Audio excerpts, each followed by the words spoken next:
Hello everyone, आकार IAS के YouTube channel पे आपका स्वागत है। तो इस लेक्चर सीरीज़ में हम लोग द हिंदू जो न्यूज़पेपर आता है इंग्लिश में, हम उसका न्यूज़ और एडिटोरियल एनालिसिस करेंगे।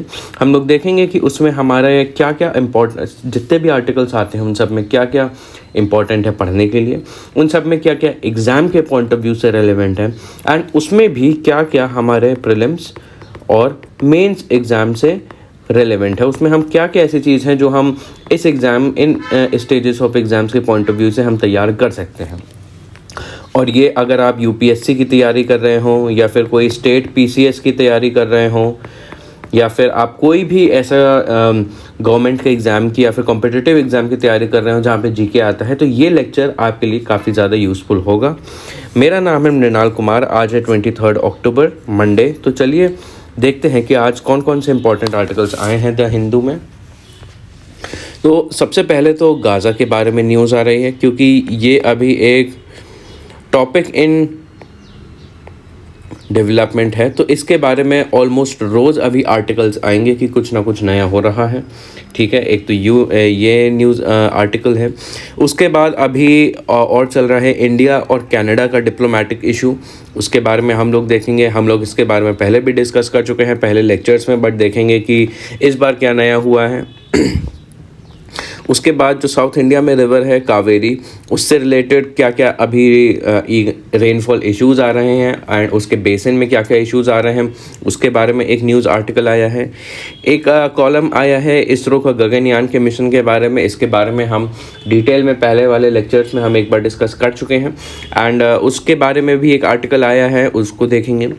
एक एडिटोरियल आया है आपका सेम सेक्स मैरिज के ऊपर, कि जो अभी सुप्रीम कोर्ट ने वर्डिक्ट दिया है कि सुप्रीम कोर्ट जो है सेम सेक्स मैरिज को लीगलाइज नहीं कर सकता है, उसके बारे में है।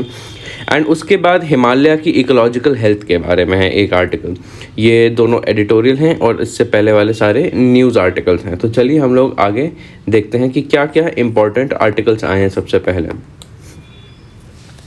सबसे पहले Israel pounds Gaza as a humanitarian crisis unfolds in a hospital. ठीक है, तो हम जानते हैं इजराइल और पैलेस्टीन के बीच में वॉर चल रहा है। हमास ने इजराइल के ऊपर अटैक किया, ठीक है, और बदले में इजराइल ने गाज़ा के ऊपर अटैक किया। गाज़ा एक एनक्लेव है पैलेस्टाइन का, जहाँ पे आपका हमास का कंट्रोल है, एंड इसको टेररिस्ट अटैक का नाम देके अब टेररिस्ट अटैक के रूप में रिटेलिएट कर रहे हैं। ठीक है, तो यहाँ पे बताया गया है दो trucks enter with fuel enter Pakistan in an enclave from Egypt. Lives of 120 babies from incubators at risk as power generators run dry. UNICEF कहता है Hamas says 80 killed 30 houses destroyed in air strikes.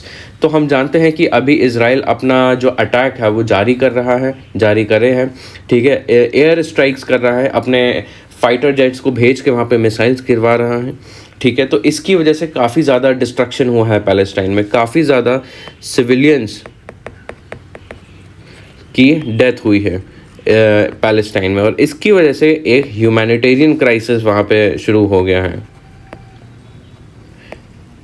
Humanitarian crisis, ठीक है। वहाँ के काफ़ी सारे भी recently news आई थी कि पैलेस्टाइन या फिर इस अटैक के बीच में वहाँ का एक हॉस्पिटल डिस्ट्रॉय हो गया था, जो कि काफ़ी ज़्यादा सीरियस बात है। किसी भी कंट्री में अगर अटैक हो रहा है, वहाँ के हॉस्पिटल्स ही अगर डिस्ट्रॉय हो जाएंगे तो लोगों को मेडिकल असिस्टेंस कैसे मिलेगा।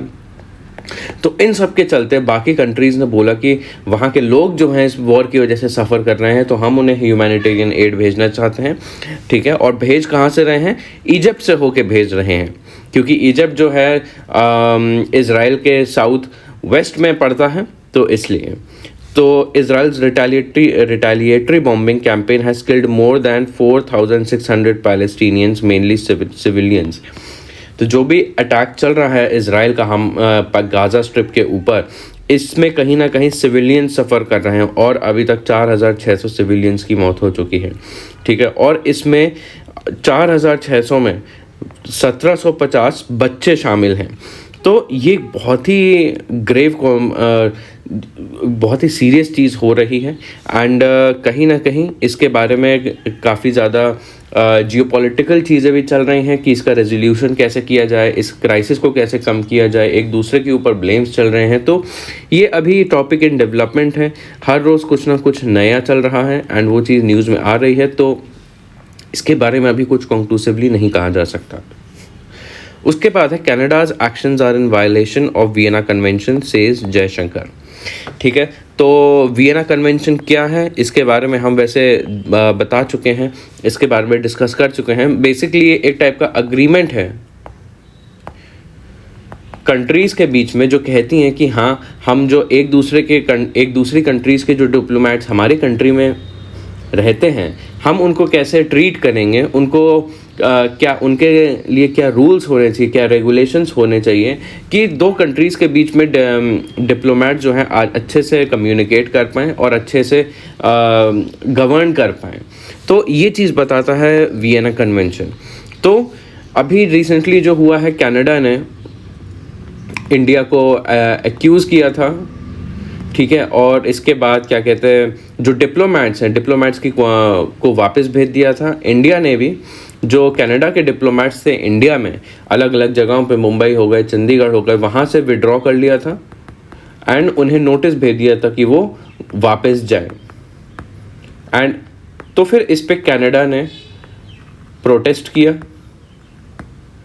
कि इंडिया के ये जो एक्शन है, हमारे डिप्लोमेट्स को वापस भेज रहा है, ये कहीं ना कहीं जो है वियना कन्वेंशन को वायलेट कर रहे हैं। ठीक है, वियना कन्वेंशन को वायलेट कर रहे हैं। ये जो रूल्स हैं जो उनके डिप्लोमेट्स को हमें जैसे ट्रीट करना चाहिए, उन्हें लगता है कि हम नहीं कर रहे हैं और इससे वायलेशन हो रहा है, तो ये कंप्लेन की जा रही हैं। ये चीज़, ये वाला आर्टिकल बोलता है, accuse New Delhi of violating the Vienna convention, unilateral revocation of diplomatic privileges and immunities contrary to international law. तो इंडिया ने जब उनका विड्रॉल बोला, उनको बोला कि आप डिप्लोमेट्स को बोला कि कनाडा वापस जाएं, तो उनसे काफ़ी सारे जो उनको प्रोटेक्शन मिलता है, जो इम्यूनिटी मिलती है, वो भी उनसे विड्रॉ कर ली। तो इसको लेके एस जयशंकर जो एक्सटर्नल अफेयर्स मिनिस्टर हैं, वो कहते हैं insuring safety and security of diplomats is a fundamental aspect of Vienna convention that is many ways been challenged in Canada. तो कनाडा ये बोलता है और उल्टा इसके बाद इंडिया भी बोलता है कि कहीं ना कहीं कनाडा ने भी वियना कन्वेंशन को वायलेट किया है। जो हमारे वहाँ पे डिप्लोमेट्स हैं, उनसे भी जो इम्यूनिटीज़ हैं, प्रिविलेजेस हैं, उनसे वो भी कनाडा ने विड्रॉ कर ली हैं। तो ये कनाडा के पॉइंट ऑफ व्यू से भी, कनाडा के पक्ष में भी ये बहुत अच्छी चीज़ नहीं है। तो बेसिकली ये वाला आर्टिकल कहता है, इस बारे में बात करता है, और ये भी अभी टॉपिक इन डेवलपमेंट है एंड इसमें भी आगे क्या होता है क्या नहीं होता है, ये अभी कुछ सर्टेन नहीं कहा जा सकता। उसके बाद है sensitive ecosystem in Kaveri's birth place cries for attention amid deficit rainfall. तो ये आर्टिकल बेसिकली क्या है कि जो कावेरी है कौन से डिस्ट्रिक्ट में ओरिजिनेट करती है, ये आपकी कोडागू डिस्ट्रिक्ट में ओरिजिनेट करती है। ये कहाँ पड़ता है, वेस्टर्न घाट्स में ये वाला आपका डिस्ट्रिक्ट पड़ता है। तो यहाँ ये जो जगह है, ये जो प्लेस ऑफ ओरिजिन है, यहाँ के बारे में बात करी है कि यहाँ का जो इकोसिस्टम है, ठीक है, वो बहुत ज़्यादा सेंसिटिव है। और अभी रिसेंटली रेनफॉल, जो बारिश कम हुई है उस रीजन में, उसकी वजह से वहाँ का इकोसिस्टम अफेक्ट हो रहा है, और इकोसिस्टम अफेक्ट होने की वजह से कावेरी अफेक्ट हो रही है। ठीक है, ध्यान रहे ये वाला आर्टिकल आपका प्रीलिम्स के पॉइंट ऑफ व्यू से काफ़ी ज़्यादा इम्पॉर्टेंट है। क्यों? क्योंकि यहाँ पे एक मेजर रिवर के बारे में बात हो रही है। ठीक है, तो ध्यान में रखिए जब भी ऐसा कोई आर्टिकल हो जो किसी मेजर रिवर के बारे में या किसी लोकेशन के बारे में बात करें, तो वो आपको पढ़ना है, उससे रिलेटेड पढ़ना है कि क्या रिवर है, उसका क्या लोकेशन है, उसके क्या ट्रिब्यूटरीज हैं, क्या वाटरफॉल हैं, कौन से कहाँ पे ओरिजिनेट हो रही हैं, वहाँ का इकोसिस्टम क्या है, वहाँ के नेशनल पार्क्स क्या हैं, ये सारी चीज़ें फिर आपको तैयार करनी पड़ती हैं प्रीलिम्स के लिए। एंड मेंस के पॉइंट ऑफ व्यू से अगर मेंस की बात करें तो ये आपका GS1 में इम्पॉर्टेंट है, और GS1 में आपका ज्योग्राफी के पॉइंट ऑफ व्यू से इम्पॉर्टेंट है, एंड आपका GS3 के इन्वायरमेंट एंड बायोडाइवर्सिटी के पॉइंट ऑफ व्यू से इम्पॉर्टेंट है। तो एक बार देख लेते हैं कि ये आर्टिकल कहता क्या है। ये वाला आर्टिकल आप यहाँ पे ध्यान दीजिए, ये वाला जो आर्टिकल है यहाँ पे क्या ये कहता है कि the dwindling storage in the Karnataka's Kaveri basin owing to drought prevailing in the state has caused concerns in the downstream areas. There is a legal tussle over the interstate sharing of the region. तो जो issues आ रहे हैं वो basically क्या issues हैं कि सबसे पहले जो कोडागू रीजन है वहाँ पे धान की खेती होती है बहुत भारी मात्रा में। नेचुरली वहाँ पे देखिए ये जो पूरा पिक्चर दे रहे हैं ये उसी डिस्ट्रिक्ट की एक फ़ोटो है। वहाँ पे बहुत लार्ज स्केल पे चावल की खेती होती है, ठीक है। एंड कहीं ना कहीं ये वहाँ के इकोसिस्टम को हेल्प करता है ये वहाँ पे चावल की खेती। क्योंकि वहाँ पे जो रेन वाटर होता है, जब बारिश का समय होता है, साउथ वेस्ट मानसून होते हैं, तब वहाँ पे खरीफ क्रॉप जो राइस है वो सो किया जाता है। जब भारी मात्रा में बारिश होती है तो हमें पता है जो राइस फार्मिंग में काफ़ी ज़्यादा पानी की मात्रा चाहिए होती है, तो पानी वहाँ पे स्टोर हो जाता है उन खेतों में और एक माइक्रो रिजर्वायर के तरीके से काम करता है। तो कहीं ना कहीं ये जो पूरा कावेरी, क्योंकि कावेरी यहीं से ओरिजिनेट हो रही है, तो ये पूरे कावेरी रिवर जो है उसको बैलेंस करता है, ठीक है, उसके वाटर के फ्लो को बैलेंस करता है, ये चीज़ है। तो ये पूरे इकोसिस्टम के लिए ये जो राइस की फार्मिंग है वहाँ पे, ये कहीं ना कहीं वहाँ की रिवर को हेल्प करता है और वहाँ के पूरे इकोसिस्टम को हेल्प करता है। क्योंकि अगर वहाँ पे चावल के खेतों में ढेर सारा पानी जमा रहेगा, ठीक है, तो उससे पूरे इकोसिस्टम में, पूरे नीचे के राज्यों में, नीचे के बेसिन में भी वाटर की अवेलेबिलिटी रहेगी। लेकिन आज के समय में क्या है, पैडी का कल्टीवेशन डिक्लाइन हो रहा है। वहाँ के लोग अब चावल की खेती नहीं कर रहे हैं, धान को नहीं उगा रहे हैं। उसका क्या रीज़न है? सबसे पहले तो क्या क्या रीज़न है हम देखते हैं। सबसे पहले रिन्यूमरेशन नहीं मिल रही है पुअर को, जो उनको मिलना चाहिए कॉम्पनसेशन उसके सेल पे, उन्हें पैसा नहीं मिल रहा है। तो वो अनाज उगाने पे, अनाज उगा के भी वो गरीब हैं, तो इसलिए लोग अनाज अब नहीं उगा रहे हैं। दूसरी बात, अब लेबर कॉस्ट काफ़ी ज़्यादा बढ़ गई है। जो चीज़ पहले मान लीजिए 500 रुपये के लेबर में होती थी, अब वही चीज़ अब वहाँ पे 1000 रुपये के लेबर में हो रही है। मैं जस्ट फॉर एन एग्जांपल बता रहा हूँ। तो खेती करना और महंगा पड़ गया है, ठीक है। कहीं ना कहीं ये दोनों पॉइंट्स आपस में कनेक्टेड हैं। उसके बाद मैन एनिमल कॉन्फ्लिक्ट होती है वहाँ पे, ठीक है। जो जानवर हैं, मवेशी हैं, वो खेतों में आ जाते हैं और फसल को बर्बाद कर देते हैं, जैसे नीलगाय हो गई, ठीक है, आपने अक्सर सुना होगा। उसके बाद अर्बनाइजेशन है, शहरीकरण है। जितने भी खेती एरिया है वो कहीं ना कहीं जो शहर जो बढ़ रहे हैं, जिसे हम अर्बन स्प्रॉल कहते हैं, कहीं ना कहीं अर्बन स्प्रॉल की वजह से जो है वो खेतों में बिल्डिंग्स बनने लग गई हैं। तो इसलिए अर्बनाइजेशन है और कमर्शियलाइजेशन है। कमर्शियलाइजेशन के आप कैश क्रॉप्स उगाने लग रहे हैं लोग, वहाँ पे बिल्डिंग खड़ी करके उसे रेंट पे देने लगे हैं लोग। वहाँ के खेतों में अब मॉल बन रहे हैं, पार्किंग बन रही है और अलग अलग बिल्डिंग बन रही हैं, जिससे लोग खेती ना करके दूसरे तरीके से, कमर्शियल तरीके से पैसे कमा रहे हैं। तो इन सारी चीज़ों की वजह से अब वहाँ पे चावल नहीं उगाया जा रहा है। और जब चावल नहीं उगाया जा रहा है तो कहीं ना कहीं उससे वो कावेरी जो रिवर है, जो उस फार्मिंग पे डिपेंड होती थी अपने वाटर फ्लो के लिए, उस पर डायरेक्ट इम्पैक्ट पड़ रहा है। तो ये नेगेटिव इम्पैक्ट डाल रहा है पूरे वहाँ के इकोसिस्टम पे। उससे क्या हो रहा है, अब उससे वहाँ पे हो रहे हैं ड्राउट हो रहे हैं, ठीक है, सूखा पड़ रहा है। वहाँ पे हम अक्सर सुनते हैं कर्नाटक और तमिलनाडु के बीच में आपका इंटर स्टेट रिवर डिस्प्यूट्स चल रहे हैं, क्योंकि एक स्टेट में पानी की मात्रा काफ़ी ज़्यादा है, दूसरे में नहीं है, दूसरे को नहीं मिल रही है, जबकि रिवर एक है, ठीक है। बारिश कम होने की वजह से, डैम्स की वजह से एक स्टेट ने पानी रोक दिया है, जिससे दूसरे स्टेट में पानी नहीं जा रहा है।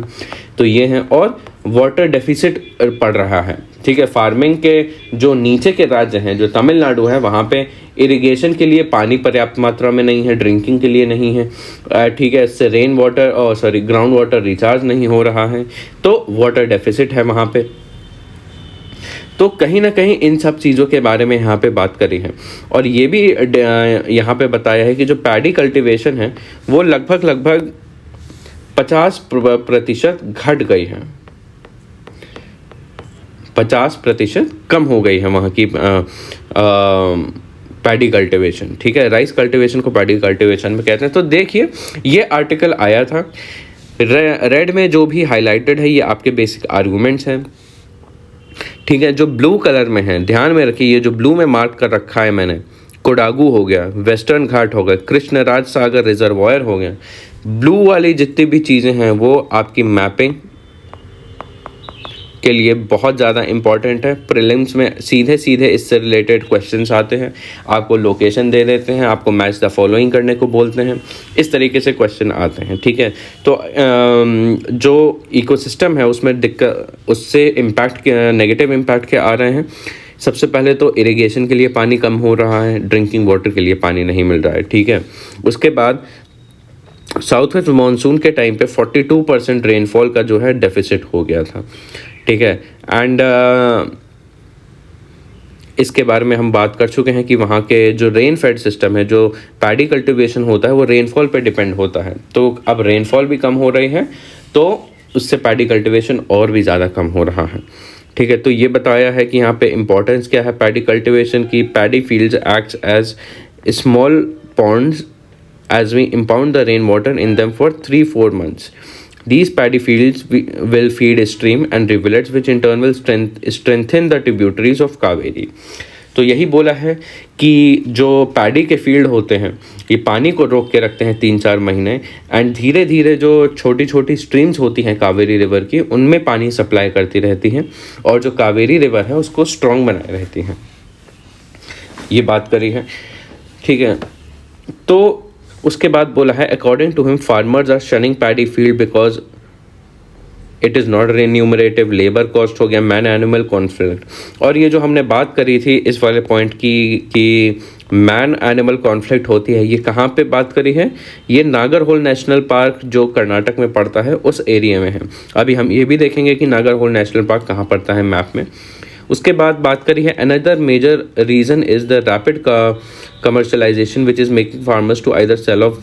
तो यही बात करी है कि कमर्शलाइजेशन हो रहा है, जिसकी वजह से लोग जो हैं अपने खेत हैं उनको बेच दे रहे हैं, एंड उनके बदले वहाँ पे स्ट्रक्चर खड़े कर रहे हैं, वहाँ पे बिल्डिंग्स बना रहे हैं, ठीक है।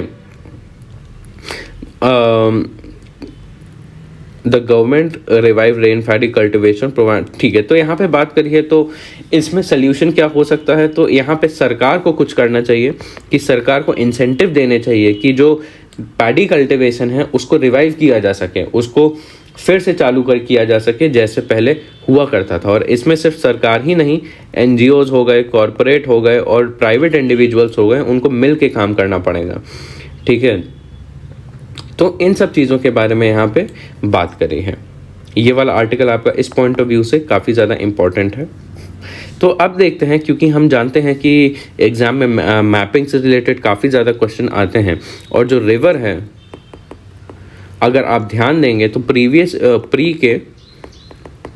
ईयर क्वेश्चन में ऑलमोस्ट हर साल या हर दूसरे साल रिवर से रिलेटेड कोई ना कोई क्वेश्चन आता है। रिवर से आपके ट्रिब्यूटरी पूछ लेंगे, ठीक है, आपकी कोई भी लोकेशन या सिटी पूछ लेंगे, कौन सा सिटी कौन से ट्रिब्यूटरी पे या फिर कौन से रिवर पे पड़ता है, ठीक है। आपसे नेशनल पार्क के बारे में पूछ लेंगे, कौन से नेशनल पार्क से कौन सी रिवर होके जाती है, ठीक है। या पूछ लेंगे आपका कौन सी रिवर से कौन सा वाटरफॉल होके जाता है, या कौन सा डैम या रिजर्वायर पड़ता है, ठीक है, कौन से डायरेक्शन में रिवर फ्लो करती है, ठीक है। तो एंड या फिर रिवर के क्या कैरेक्टरिस्टिक्स हैं, या फिर रिवर का क्या ओरिजिन है, ये सारी चीज़ें, और रिवर की क्या क्या ट्रिब्यूटरीज हैं, ये सारी चीज़ें बहुत कॉमनली आप देखेंगे ये थीम है, रिवर से रिलेटेड कोई सवाल आएगा, लगभग आपका इसी थीम के बेसिस पर ही आपका वो सवाल आएगा। तो आप जब भी आप कोई रिवर पढ़ें,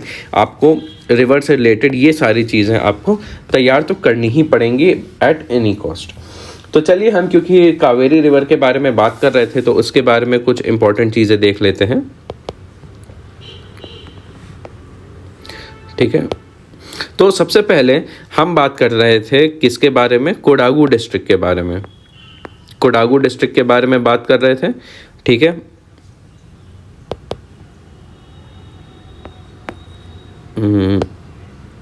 एक मिनट।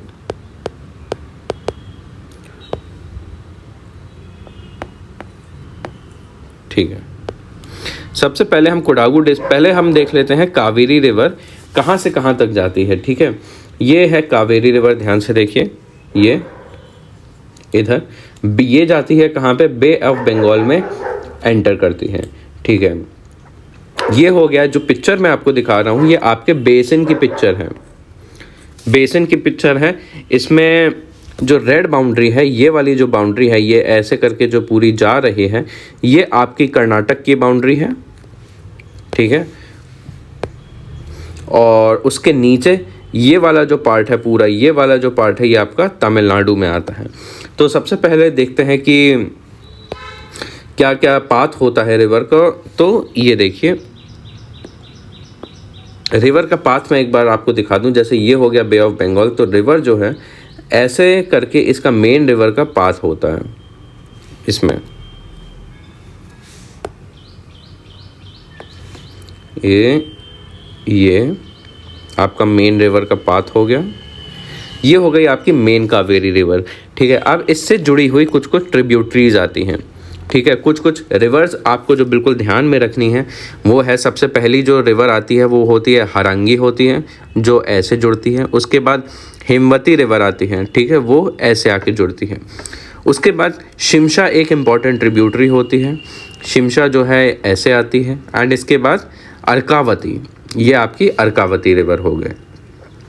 तो ये हो गई आपकी लेफ्ट बैंक ट्रिब्यूटरीज। उसके बाद कुछ राइट बैंक ट्रिब्यूटरीज भी आती हैं, जैसे ये वाली आपकी रिवर हो गई, ये अमरावती रिवर हो गई। उसके बाद नोयल रिवर हो गई। ठीक है, उसके बाद ये आपकी भवानी रिवर हो गई। ठीक है, ये हो गई आपकी स्वर्णवती रिवर हो गई। ये हो गई आपकी कबानी रिवर हो गई। ठीक है, तो और ये हो गई आपकी लक्ष्मण तीर्थ रिवर हो गई। तो ये आपकी हो गई राइट बैंक ट्रिब्यूटरीज हो गई आपकी कावेरी रिवर की। अब इसके बाद हम लोग जो बात कर रहे थे आर्टिकल में, ये देख लीजिए कि जो आपका कोडागू रीजन है, कोडागू रीजन जो है वो कहाँ पे पड़ता है, वो आपका इस रीजन में पड़ता है। ये वाला जो एरिया है ये आपका ओरिजिन वाला एरिया है। जो कावेरी रिवर ओरिजिनेट होती है वो इस एरिया में पड़ती है और कोडागू यहाँ पे पड़ता है। कोडागू आपका कर्नाटक में पड़ता है। अब दूसरी बात की थी यहाँ पे नागरहोल नेशनल पार्क के बारे में, तो ये कहाँ पे आता है, कोडागू से बस थोड़ा सा साउथ ईस्ट डायरेक्शन में पड़ता है आपका यहाँ पे।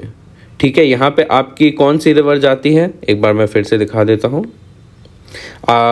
जो नागरहोल नेशनल पार्क है यहाँ पे आपकी कबानी रिवर इस रीजन से होके जाती है। ठीक है, अब इसके बाद आप देख लीजिए एक बार कि कृष्णराज सागर डैम जो है वो इस एरिया में पड़ता है, और आपका जो मेत्तूर डैम है वो आपका मेन रिवर पे पड़ता है यहाँ पे।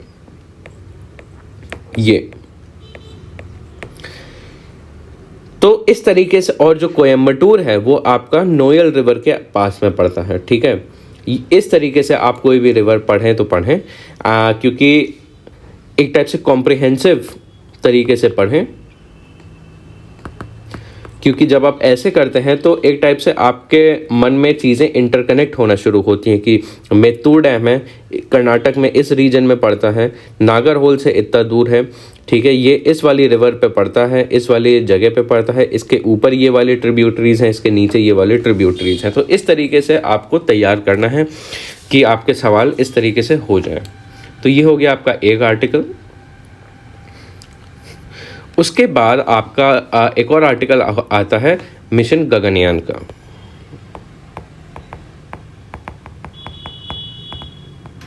इसके बारे में हम एक बार डिटेल में बात कर चुके हैं प्रीवियस एडिटोरियल एनालिसिस में, तो आप अगर इसके बारे में थ्योरी देखना चाहते हैं तो आप वहाँ पे रेफ़र कर सकते हैं, ठीक है।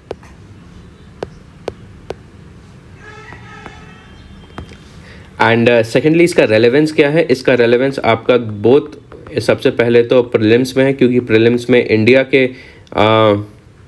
इंडिया के स्पेस मिशन के बारे में काफ़ी ज़्यादा पूछते हैं और ग्लोबल स्पेस मिशंस इनके बारे में काफ़ी ज़्यादा पूछते हैं। एंड उसके बाद अगर मेंस की बात करें, ठीक है, मेंस में ये पर्टिकुलरली आपका GS3 में इम्पॉर्टेंट है, आपका साइंस एंड टेक्नोलॉजी में इसमें स्पेस टेक्नोलॉजी एंड आपका इंडिजिनाइजेशन ऑफ टेक्नोलॉजी। इस पॉइंट ऑफ व्यू से ये वाला आपके लिए काफ़ी इम्पोर्टेंट पड़ जाता है ये वाला आर्टिकल। तो इसके बारे में देखना क्या क्या बात करी है इस आर्टिकल में, क्या किन चीज़ों के बारे में बात करी है। सबसे पहले तो यहाँ पे बताया है कि गगनयान जो है 10 अक्टूबर को टेस्ट किया जा चुका है, ठीक है, और ये जो टेस्ट है 10 अक्टूबर को ये सक्सेसफुल रहा है। इस टेस्ट में हुआ क्या है, जो गगनयान का एक मॉड्यूल है, मॉड्यूल की सेफ्टी यहाँ पे टेस्ट की है, ठीक है। मॉड्यूल क्या है? एक तो क्रू मॉड्यूल होता है और क्रू एस्केप सिस्टम होता है, इन दोनों का टेस्टिंग करी है। ये देखिए यहाँ पे क्रू मॉड्यूल और क्रू एस्केप सिस्टम, ठीक है। और इस क्या कहते हैं मिशन का नाम क्या था वैसे, आप ये भी देख लीजिए, ये था आपका TVD1। तो ये चीज़ आप ध्यान में रखिएगा, स्पेशली ये जो TVD1 है, अक्सर आपके प्रीलिम्स में आपको TVD1 ऐसे करके दे दिया जाएगा, पूछा जाएगा कि ये क्या है, और आपको 4 ऑप्शन दे दिए जाएंगे और आपको उनमें से एक चूज़ करना होगा। तो सबसे पहले ये मॉड्यूल है, ये ग्राउंड से लॉन्च हुआ, एंड लॉन्च भी कहाँ से हुआ? श्रीहरिकोट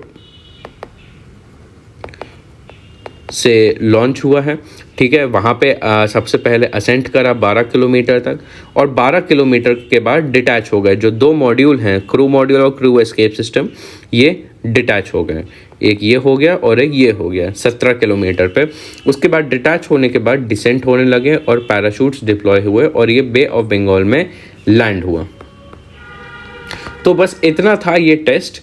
और ये वाला जो टेस्ट है, ये इससे हमें क्या पता चलता है कि क्या ऑब्जेक्टिव था टेस्ट का, कि इमरजेंसी सिस्टम्स जो हैं ये सही से उसमें काम कर रहे हैं या नहीं कर रहे हैं, और इनसे रिलेटेड डेटा गैदरिंग करने का हमारा ऑब्जेक्टिव था, और ये ऑब्जेक्टिव हो गया है सक्सेसफुल।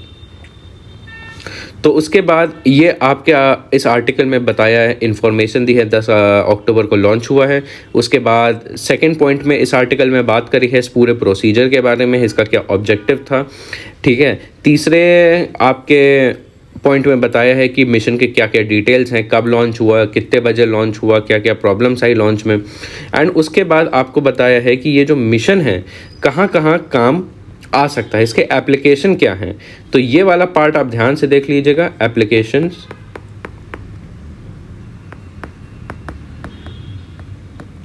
ठीक है। सबसे पहले ISRO has indicated how a balance can be struck, ठीक है, plan ahead, boost local manufacturing, test exhaustively and launch when ready. तो कहीं ना कहीं ये बताया है कि ऐसे मिशन के सक्सेस के लिए क्या क्या फैक्टर्स होते हैं, उनके बारे में बात करी है कि भाई सबसे पहले तो प्लानिंग की ज़रूरत होती है, लोकल मैन्युफैक्चरिंग की ज़रूरत होती है, फ्रीक्वेंट टेस्टिंग की वजह से की ज़रूरी होती है, और जैसे ही तैयार हो लॉन्च करने की ज़रूरत होती है। तो इससे करके हमारे एक जो स्पेस मिशंस हैं वो सक्सेसफुल हो जाते हैं। ये चीज़ करी है। एंड इसको आप यूज़ कहाँ कर सकते हैं? जब भी आप कोई वे फॉरवर्ड लिखें अपने आंसर्स में, जब भी आप किसी स्पेस मिशन के स्पेस टेक्नोलॉजी के आंसर्स में जब आप वे फॉरवर्ड लिखें तब आप इन पॉइंट्स को आप वहाँ पे यूटिलाइज कर सकते हैं कि और हम कैसे इम्प्रूव कर सकते हैं अपने स्पेस मिशंस, इस तरीके से हम कर सकते हैं। तो ये हो गए आपके आर्टिकल्स, हो गए मेन आर्टिकल्स हो गए। अब हम देख लेते हैं क्या क्या इंपॉर्टेंट एडिटोरियल्स आए हैं न्यूज़पेपर में, जो कि हमारे पढ़ने के लिए इम्पॉर्टेंट है। तो सबसे पहले तो बात करी है जो सुप्रीम कोर्ट ने अपना वर्डिक्ट दिया था, the courts no fundamental right to marry is wrong. तो बेसिकली इस आर्टिकल में जो कोर्ट का वर्डिक्ट आया था, ऑथर ने उस वर्डिक्ट को क्रिटिसाइज़ किया है, बताया है कि जो कोर्ट ने बताया वो गलत क्यों है और किन किन बेसिस पे ये गलत है। इस बारे में ये सिर्फ पूरा आर्टिकल है, एंड ये वाला आर्टिकल मैं आपको बता दूं कहाँ कहाँ रेलेवेंट है। इसकी रेलेवेंस अगर आपको समझाऊं तो सबसे पहले प्रीलिम्स की अगर बात करूं तो ये आपका पॉलिटी एंड फंडामेंटल राइट्स के बारे में इम्पॉर्टेंट है कि यहाँ पे मैरिज और फंडामेंटल राइट्स की यहाँ पे बात होती है, इसलिए ये इम्पॉर्टेंट है। एंड दूसरी बात, ये मेंस के लिए आपका बहुत ज़्यादा इम्पॉर्टेंट बन जाता है। सबसे पहले तो ये GS 1 में सोसाइटी में इम्पॉर्टेंट हो जाता है। हम देखते हैं सोसाइटी में मैरिज एक बहुत इंपॉर्टेंट सोशल इंस्टीट्यूशन है, जिसके ऊपर अभी रिसेंटली क्वेश्चन भी आया था मेंस में, ठीक है। इसके बाद ये आपका GS 2 के पॉइंट ऑफ व्यू से इम्पॉर्टेंट हो जाता है, क्योंकि यहाँ पे सुप्रीम कोर्ट वर्डिक्ट है, ठीक है, सुप्रीम कोर्ट का जजमेंट यहाँ पे है, इसलिए ये इम्पॉर्टेंट हो जाता है। एंड कहीं ना कहीं ये आपका सेपरेशन ऑफ पावर के पॉइंट ऑफ व्यू से भी इम्पॉर्टेंट है, ठीक है। तो हम ये जानते हैं कि अक्सर मेंस क्वेश्चन पूछता है जिसमें आपके सुप्रीम कोर्ट जजमेंट्स होते हैं, ठीक है। तो इसलिए ये भी एक इम्पॉर्टेंट जजमेंट है, तो इसलिए ये वाला पढ़ना काफ़ी ज़रूरी हो जाता है, ये वाला आर्टिकल। तो इन सारी चीज़ों के बेसिस पे ये रेलेवेंट है। अब देखते हैं बेसिकली इसकी जिस्ट देख लेते हैं, इसमें बताया क्या गया है। इस जितना भी बड़ा आर्टिकल, इतना बड़ा आर्टिकल है, आप एक बार इसको देख लीजिए। जितना भी रेड में मार्क्ड है, ये आपके रेड में जो मार्क्ड हैं ये आपके आर्गूमेंट्स हैं, और जो आपके ब्लू में हैं ये आपके कीवर्ड्स हैं। जैसे अभी हम इन सब के बारे में वैसे भी बात करेंगे, तो बट फिर भी मैं आपको बता दूं, जैसे यहाँ पे एवोल्यूशन के बारे में बात करी है, सेम सेक्स मैरिज के बारे में, जिसमें आपके केसेस आते हैं कुछ नाज फाउंडेशन, नवतेज सिंह जौहर जजमेंट या नालसा जजमेंट हो गए, ठीक है। उसके बाद आर्गूमेंट्स दी हैं कि कैसे आपके ह्यूमन राइट्स को रिलेट करता है ये वाला वर्डिक्ट, ठीक है। एंड कहीं ना कहीं जो ट्रांसजेंडर्स हैं उनके क्या क्या इश्यूज होते हैं उनसे कैसे ये रिलेट करता है। तो कहीं ना कहीं क्यों सुप्रीम कोर्ट का वर्डिक्ट रॉन्ग है उसके आर्गूमेंट्स दिए हैं यहाँ पे ऑथर ने। तो इस पॉइंट ऑफ व्यू से ये आपका एनालिसिस इंपॉर्टेंट है। तो एक बार देख लेते हैं, जस्ट देख लेते हैं यहाँ पे क्या क्या बात की गई है। तो सबसे पहले तो सुप्रीम कोर्ट ने बोला कि सेम सेक्स मैरिज को हम लीगलाइज नहीं कर सकते हैं, सेम सेक्स मैरिज नहीं। क्यों, इसका रीज़न क्या है, ठीक है। सबसे पहले रीज़न के बारे में हम पहले भी डिस्कस कर चुके हैं, क्योंकि ये पार्लियामेंट के स्फीयर में आता है, क्योंकि इससे लीगलाइज पार्लियामेंट एक कानून के द्वारा ही कर सकता है, और ये पार्लियामेंट का काम है जो सुप्रीम कोर्ट नहीं कर सकता है। तो ये वाला जो वर्डिक्ट है ये गलत क्यों है, सुप्रीम कोर्ट यहाँ पे गलत क्यों है, तो उसके कुछ कुछ पॉइंट्स दिए हैं। 3 मेजर पॉइंट हैं, 3 मेजर आर्गूमेंट्स के यहाँ पे हैं 3। सबसे पहले तो अगर हम पास्ट जजमेंट्स की बात करें, ठीक है, यहाँ पे पास्ट जजमेंट और कम्युनिटी के राइट्स के एवोल्यूशन के बारे में बात करी है, कैसे इवॉल्व किए हैं। जैसे नाज फाउंडेशन केस हो गया, आपका नालसा जजमेंट हो गया, नवतेज सिंह जौहर जजमेंट हो गया, कहीं ना कहीं उसके एवोल्यूशन के टर्म्स में बात करें हम, उसके एवोल्यूशन के टर्म्स में आर्गूमेंट्स दी हैं। उसके बाद आर्गूमेंट दिया है ह्यूमन राइट के पर्सपेक्टिव में, कि United nation declaration of human right जो डॉक्यूमेंट है उसमें राइट टू मैरिज एक फंडामेंटल राइट आता है, ठीक है। और कहीं ना कहीं जो United nation declaration of human right है वो हमारे कॉन्स्टिट्यूशन को इफ़ेक्ट करता है, और कई बार सुप्रीम कोर्ट ने भी इस डॉक्यूमेंट को यूज़ किया है लोगों के राइट्स को एक्सपैंड करने में। तो इसलिए इस बेसिस पे भी हम राइट टू मैरिज को लीगलाइज और फंडामेंटल राइट के तौर पे देख सकते हैं। उसके बाद सुप्रीम कोर्ट अब धीरे धीरे जो है जेंडर आइडेंटिटी जो है वो बायोलॉजिकल से सोशल आइडेंटिटी की तरफ बढ़ता जा रहा है। तो अब अगर ऐसा हो ही रहा है तो वाई नॉट नाउ, तो अब क्यों सुप्रीम कोर्ट यहाँ पे आगे कदम नहीं ले रहा है। ये कुछ आर्गूमेंट्स हैं जो ऑथर ने बेसिकली इस पूरे आर्टिकल में दिए हैं। तो अब इनके बारे में थोड़ा डिटेल में देख लेते हैं, इन 3 पॉइंट्स के बारे में कि कैसे इनको यूज़ करके हम कह सकते हैं कि right to marriage is a fundamental right. तो सबसे पहले बोला है कि जेंडर राइट्स का एवोल्यूशन हमारा कंट्री में कैसे हुआ है, इसके बारे में बात की है। सबसे पहले तो 2009 में एक केस होता है, नाज फाउंडेशन का केस होता है, जिसमें सेक्शन 377 को रीड डाउन किया गया था। ठीक है, सेक्शन 377 क्या है? ये आपका आईपीसी की एक धारा है जो कि आपका होमोसेक्सुअलिटी को क्रिमिनलाइज करती है, कि कोई भी अगर नॉर्मल जेंडर नॉर्म को फॉलो नहीं करेगा तो वो एक टाइप से क्रिमिनल होगा और उसको जेल होगी या फिर उसको कोई ना कोई सज़ा होगी। तो ये वाला जो सेक्शन था इसे रेड डाउन किया था इस केस में। ठीक है, ये आप ध्यान में रखिएगा। उसके बाद 2018 में क्या हुआ था, ये वाला जो जजमेंट था इसे अपहोल्ड किया गया था। बोला था कि हाँ, ये जो हमने जजमेंट दिया था उस टाइम पे ये सही है। कहाँ? नवतेज सिंह जौहर केस में, 2018 में नवतेज सिंह जौहर केस हुआ। ठीक है, एंड इसमें बोला कि अब से कोई भी अगर होमोसेक्सुअलिटी को प्रैक्टिस कर रहा हो या फिर जो नॉर्मल जेंडर नॉर्म्स को नहीं फॉलो करता हो, वो आज से पनिशेबल नहीं है, नॉट अ पनिशेबल ऑफेंस। वो आज के बाद से एक क्राइम के तौर पे नहीं देखा जाएगा। पहले क्या था? Earlier LGBTQI community suffered. कोई भी गे होता था या कोई भी नॉन बाइनरी पर्सन होता था, उसको काफ़ी ज़्यादा छुप के रहना पड़ता था, अपनी आइडेंटिटी को बचा के रखना पड़ता था कि कोई उसके ऊपर केस ना कर दे। ठीक है, उसके बाद आता है आपका नालसा जजमेंट। नालसा जजमेंट बहुत इंपॉर्टेंट होता है, जिसमें सुप्रीम कोर्ट कहता है कि लोग जो हैं उन लोगों के पास है राइट है, people are empowered to determine their own gender. लोग जैसे चाहें अपना जेंडर डिसाइड कर सकते हैं, ये लोगों के ऊपर निर्भर करता है। ठीक है, और उसके बाद कोर्ट ने बोला कि कोर्ट ने LGBTQI कम्युनिटी को बोला कि the state should protect their dignity, they have right to choose their partners, they have their autonomy and privacy. तो कहीं ना कहीं कोर्ट जो है अभी तक constantly upholding rights of LGBTQI community.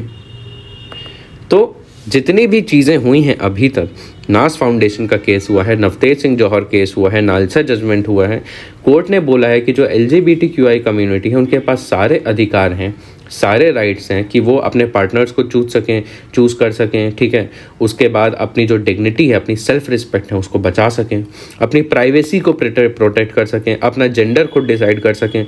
उनके ऊपर कोई भी कानून जो उन्हें क्रिमिनलाइज करता है उनके जेंडर के बेसिस पे ये लागू नहीं होगा। तो अभी तक कोर्ट जो है एक ऐसा लिबरल स्टैंड लेता आ रहा है इनके ऊपर, तो अब क्यों नहीं?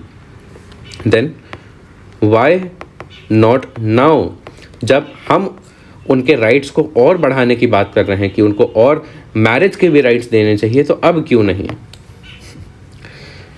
ठीक है, तो ये हो गया आपका सबसे पहला आर्गुमेंट हो गया।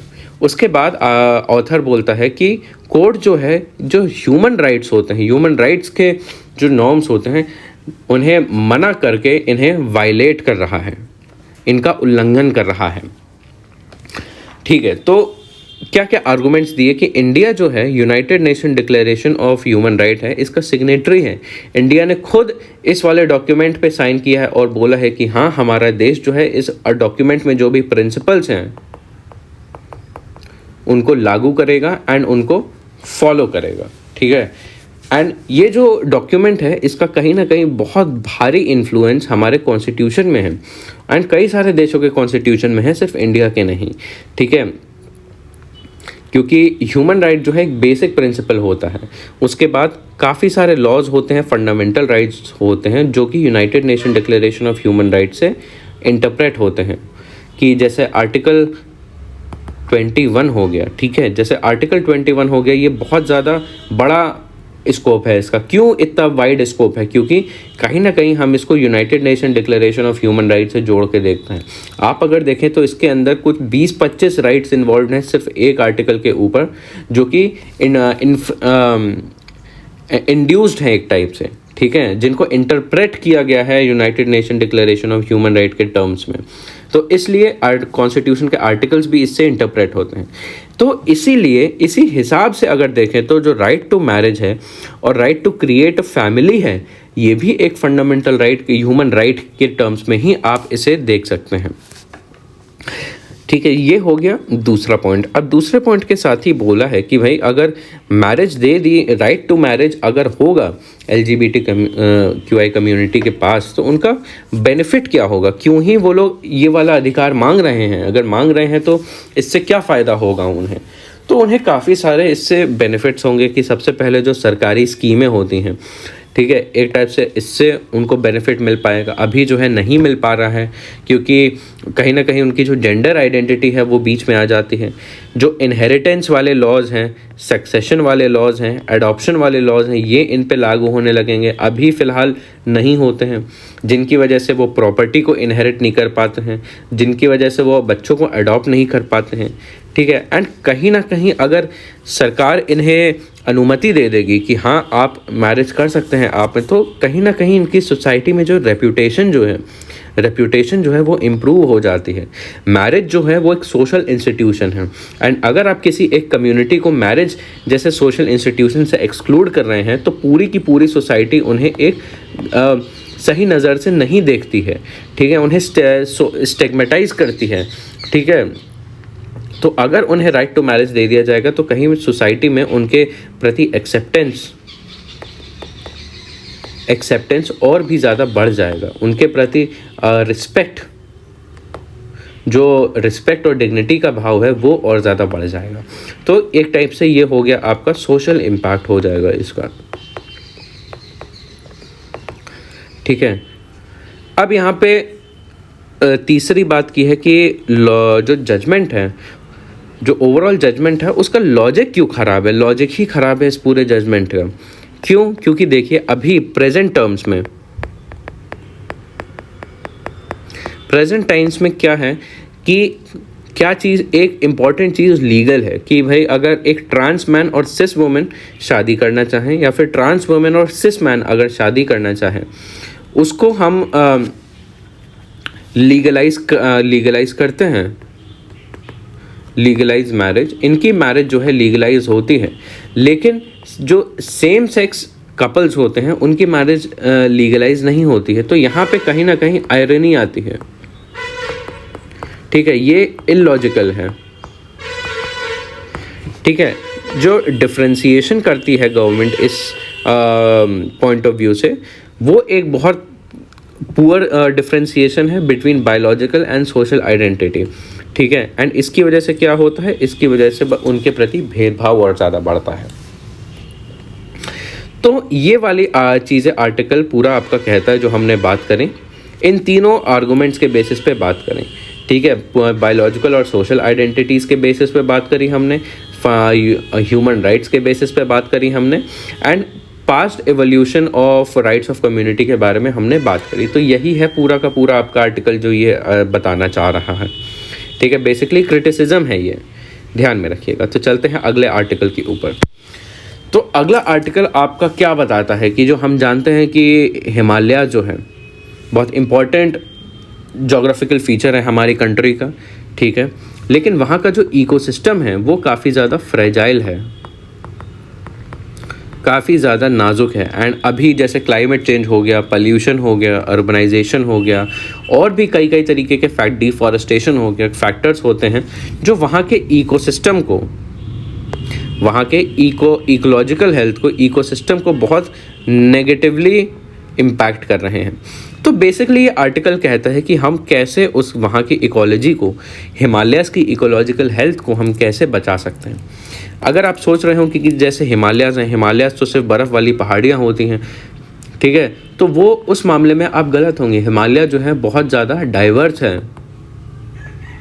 ठीक है, बहुत डाइवर्स तरीके का वहाँ पे टोपोग्राफी है, बहुत डाइवर्स टाइप का क्लाइमेट है हमारे हिमालयाज़ में, और बहुत डाइवर्स टाइप के फ्लोरा एंड फौना है हमारे हिमालयाज़ में, और बहुत जोग्राफिकल एक्सटेंट भी उसका बहुत बड़ा है। तो इसलिए ये कुछ इम्पॉर्टेंट चीज़ों के बारे में आर्टिकल कहता है कि क्या क्या सल्यूशंस हो सकते हैं वहाँ के इकोलॉजी को रिस्टोर करने के लिए। तो सबसे पहले हम एक बार देख लेते हैं कि इस वाले आर्टिकल की रेलेवेंस क्या है।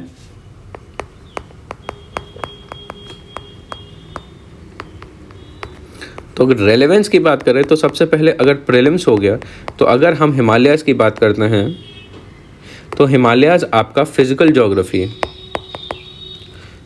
जोग्राफ़ी में आ जाता है। एंड पूरा का पूरा जो भी आप हिमालयाज़ का फिज़िकल जोग्राफ़ी में पढ़ते हैं कि क्या क्या उसका फिजियोग्राफी है, ठीक है, क्या क्या उसकी रिवर्स हैं वहाँ पे, ठीक है, क्या क्या इकोसिस्टम है, ठीक है, फ्लोरा एंड फौना है, ठीक है, तो ये सारी चीज़ें आपको पढ़नी है मेंस में। ये आपका GS1 के लिए बहुत ज़्यादा इम्पोर्टेंट है। GS1 में आपका जो फिज़िकल जोग्राफ़ी वाला पार्ट है, एंड सेकेंडली आपका GS3 में माउंटेन इकोसिस्टम के बारे में जब हम बात करते हैं तो उस पॉइंट ऑफ व्यू से, GS3 का पॉइंट ऑफ व्यू से ये वाला आर्टिकल इम्पॉर्टेंट है, ठीक है। तो देखते हैं इस आर्टिकल में बात क्या कर रही है। तो सबसे पहले बैकग्राउंड क्या है इस पूरे आर्टिकल का।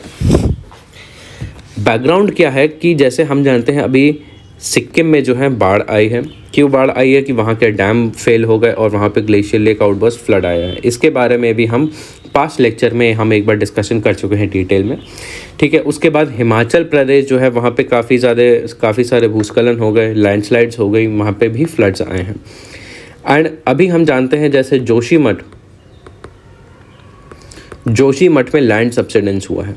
तो ध्यान से देखिए, ये तीनों जो स्टेट्स हैं, सिक्किम, हिमाचल, उत्तराखंड, ये तीनों के तीनों आपके हिमालयन स्टेट्स हैं। एंड ये सारी जो दुर्घटनाएं हो रही हैं, सारी जो दिक्कतें हो रही हैं, ये आपके हिमालयाज़ में हो रही हैं। तो कहीं ना कहीं हमारा हिमालय का इकोसिस्टम में कुछ तो गड़बड़ हो रही है कि ये सब हो रहा है। और क्यों हो रहा है, जो वाई वाला एस्पेक्ट है उसके बारे में भी इस आर्टिकल में डिस्कशन किया है। क्यों हो रहा है? क्योंकि हिमालयाज़ की कैरिंग कैपेसिटी है वो एक्सीड हो रही है। कैरिंग कैपेसिटी क्या है, हम उसके बारे में भी अभी आगे देखते हैं, ठीक है। तो कहीं ना कहीं हम ये एक्सेप्ट किया जा रहा है कि हिमालय की कॉन्सेप्ट एक कैरिंग कैपेसिटी का जो है वो हद से ज़्यादा बढ़ता जा रहा है। तो इसको स्टडी करने के लिए सरकार ने एक एक्सपर्ट पैनल बिठाया है, एक कमेटी बिठाई है कि अब क्या करना चाहिए। तो जो आर्टिकल है आपका ये डिस्कस करता है कि इस कमेटी को अब क्या करना चाहिए।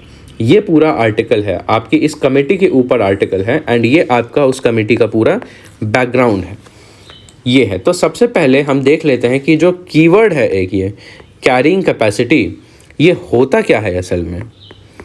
ध्यान में रखिए, ऐसे जो कीवर्ड्स हैं ये आपके प्रीलिम्स में बहुत पूछे जाते हैं कीवर्ड्स, तो ध्यान में रखिए, आप कहीं नोट कर लीजिए ये शब्द जो है कैरिंग कैपेसिटी।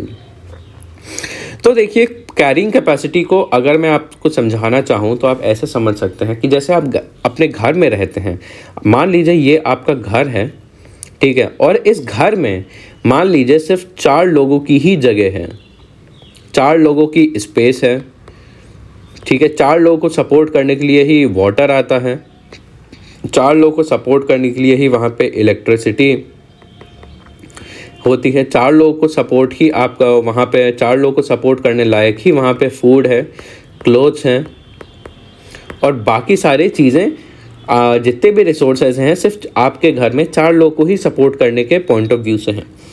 लेकिन अब मान लीजिए आपके घर में 4 के बजाय 8 लोग हो गए।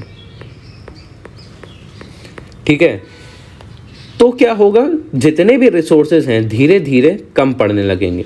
ठीक है, और क्या होगा, 4 से बढ़ के जब 8 लोग हो जाएंगे तब और क्या होगा, आपके घर में वेस्ट बढ़ने लगेगा। ठीक है, पॉल्यूशन होने लगेगा। ठीक है, कॉन्फ्लिक्ट होने लगेगी चीज़ों को लेके। तो एक टाइप से जो कोई भी अगर आपका घर सिर्फ 4 लोगों को सपोर्ट कर रहा है तो उसको कहेंगे कि इसकी कैरिंग कैपेसिटी जो है, कैरिंग कैपेसिटी इसकी 4 है कह लीजिए। ठीक है, अब 4 से जब 8 हो जा रही है, कैरिंग कैपेसिटी से ज़्यादा बढ़ के जब 8 हो जा रहा है, तब हम इसे कहेंगे कि ये जो घर है ये अपनी कैरिंग कैपेसिटी को एक्सीड कर रहा है। जो लोग हैं घर की कैरिंग कैपेसिटी को एक्सीड कर रहे हैं। उसी तरीके से आप हिमालयाज़ को भी एक टाइप से घर की तरह समझ लीजिए। हिमालयाज़ एक घर है जहाँ पे अलग अलग तरीके के फ्लोरा हैं, फौना हैं, ह्यूमंस हैं, एनिमल्स है, वाइल्ड लाइफ है। एक पर्टिकुलर लेवल पे ही वो ऑप्टिमम लेवल पे एग्जिस्ट कर सकते हैं। ठीक है, मान लीजिए हिमालयाज़ हैं, वो 1 लाख के लोगों की ही पॉपुलेशन को अच्छे से सपोर्ट कर सकता है कि लोगों को कमी ना हो। लेकिन अब अगर 1 लाख से बढ़कर 10 लाख लोग अब हिमालय में रहने लगें तो हिमालय के जो रिसोर्सेज हैं वो कम पड़ने लगेंगे। ठीक है, लोगों की तादाद ज़्यादा बढ़ने लगेगी, लोगों की रिक्वायरमेंट ज़्यादा बढ़ने लगेंगी, तो लोग क्या करेंगे, डिफॉरेस्टेशन करेंगे। ठीक है, वहाँ की नदियों को डाइवर्ट करके उन्हें अपने कामों में इस्तेमाल करने लगेंगे, नदियों में डैम बना लेंगे। ठीक है, एंड उसके बाद वहाँ पे सब जंगलों को काट के फिशिंग करने फार्मिंग करने लगेंगे वहाँ पे। ठीक है, वहाँ पे जितने भी खेत हों उनको हटवा के उन पे घर बनवा लेंगे, टूरिज़्म इंफ्रास्ट्रक्चर बनवा लेंगे। तो कहीं ना कहीं वहाँ का जो पूरा इकोसिस्टम है, इकोसिस्टम की जो कैरिंग कैपेसिटी है एक्सीड होने के बाद इकोसिस्टम पे बहुत ज़्यादा नेगेटिव इम्पैक्ट पड़ता है। तो अब इसकी डेफिनेशन अगर देखें, a population that a region can easily support without any stress on its resources और एनी नेगेटिव इन्फ्लुएंस। कोई भी रीजन जो है, कोई भी ज़मीन है, वो सिर्फ उतनी ही आबादी को सपोर्ट कर सके कि उसके जो रिसोर्सेज हैं उस पर कोई बहुत ज़्यादा दबाव ना पड़े एंड उस पर कुछ नेगेटिव इन्फ्लुएंस ना आए। तो सबसे पहले आर्टिकल में आपके कैरिंग कैपेसिटी को डिफाइन किया है। ठीक है, उसके बाद बताया है कि कैरिंग कैपेसिटी को प्रिजर्व करने के लिए क्या क्या एफर्ट्स लिए हैं गवर्नमेंट ने। ठीक है, एक बार हम देख लेते हैं। तो सबसे पहले यहाँ पे जो है, देखिए यहाँ पे कैरिंग कैपेसिटी को डिफाइन किया है। ठीक है, अब उसके बाद बोला है कि गवर्नमेंट ने क्या क्या एफर्ट्स लिए हैं कैरिंग कैपेसिटी को प्रिजर्व करने के लिए। ध्यान रहे, आप इनको कहीं पे नोट कर लीजिए, ये काफ़ी ज़्यादा इंपॉर्टेंट है प्रीलिम्स पॉइंट ऑफ व्यू से, आपके एग्जाम के पॉइंट ऑफ व्यू से, कोई भी जीके के टर्म्स में।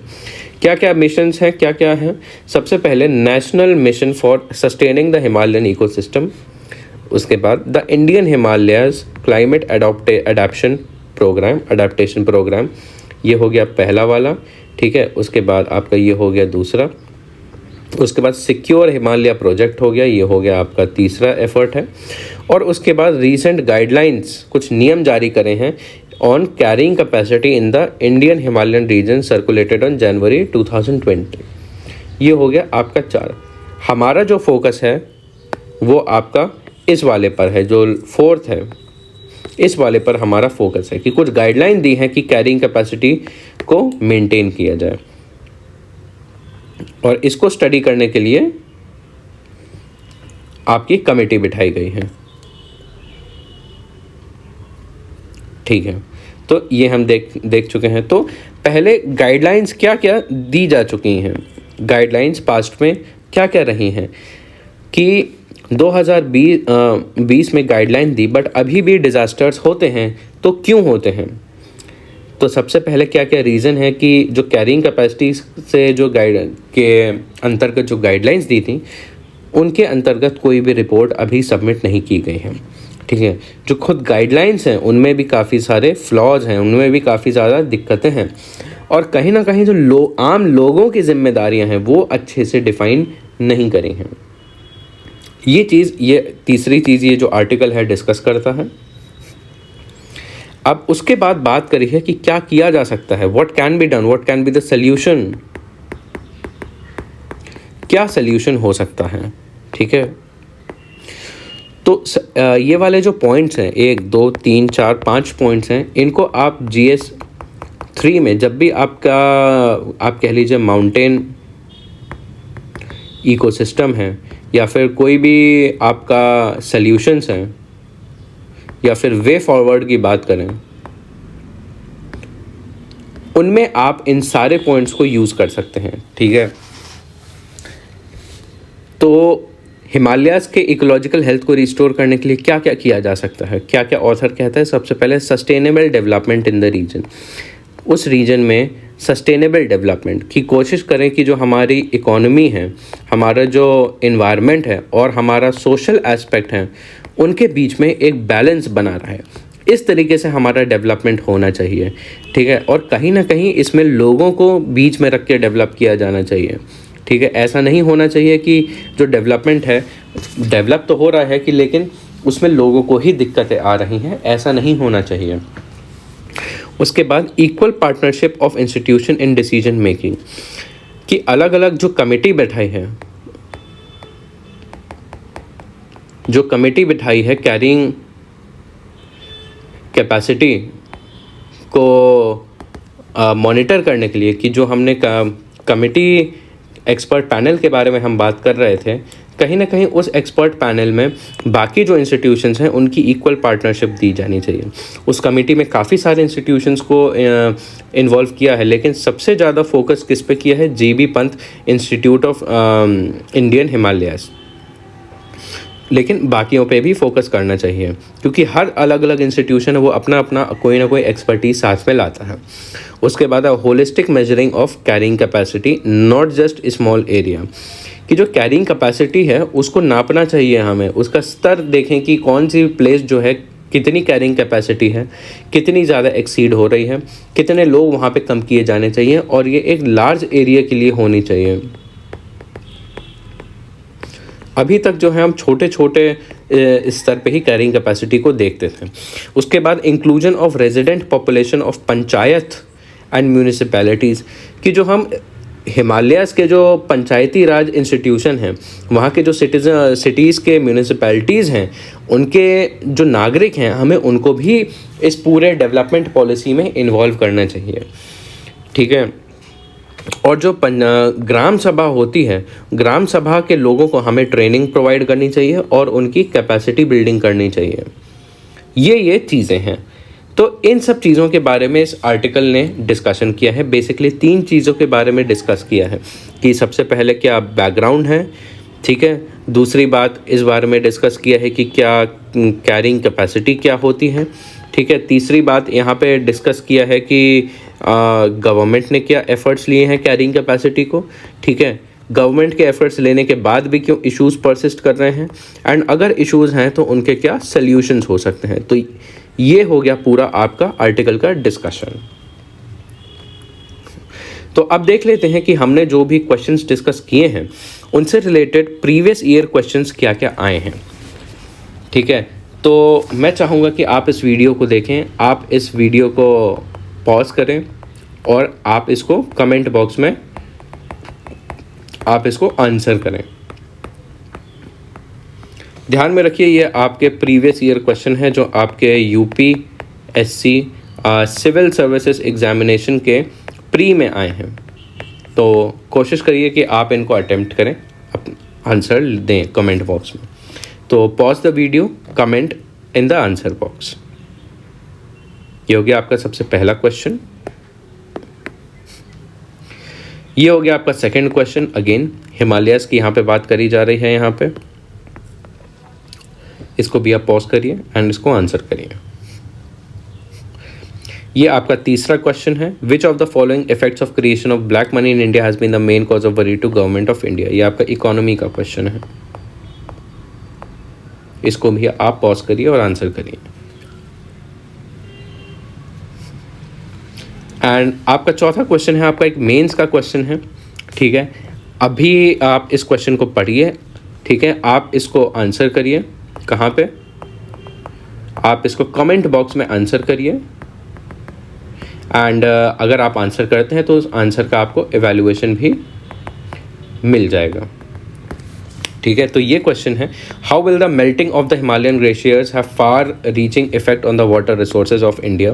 कोशिश करिए आप इसको 150 वर्ड्स फॉर 10 मार्क्स के बेसिस पे आप इसे अटेम्प्ट करिए। ये भी आपका एक प्रीवियस ईयर क्वेश्चन है GS 1 का। सो इतना है, एंड आई होप आपको ये वाला लेक्चर यूज़फुल लगा होगा, आपके काम आया होगा।